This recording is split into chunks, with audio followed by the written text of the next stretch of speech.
Yo,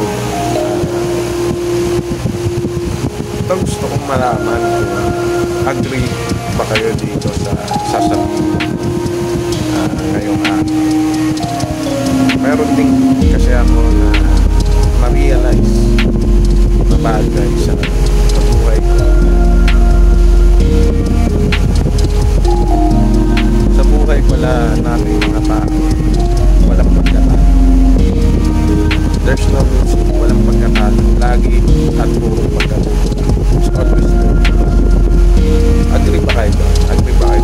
Kasi for me parang ganun siya eh, parang totoo talaga eh. Kasi just imagine, diba? Even sa mga successes natin, sa mga tagumpay natin sa buhay, or mga failing or failures natin, diba? Sa mga kabiguan natin, there's always lesson to learn eh.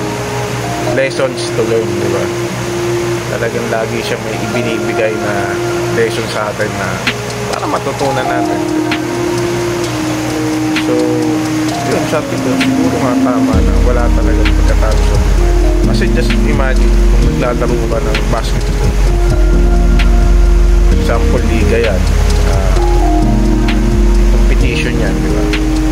Matalo ka man mismo dun sa mismong competitions na yun, sa competasyon na yun. Ano ba yun? Bala ba yan na yan? Wala na siya, diba? Basta, like for example, natalo ka man sa liga ng basketball, dun sa pagkatalo mong yun, mayroon siyang ituturo sa'yo eh, na dapat sa susunod, diba, mag-isip ka ng paraan kung paano mo ba mai-improve yung sarili mo, diba, para sa next attempt mo manalo ka naman, diba? Sabi nga nila, it's not about the personal,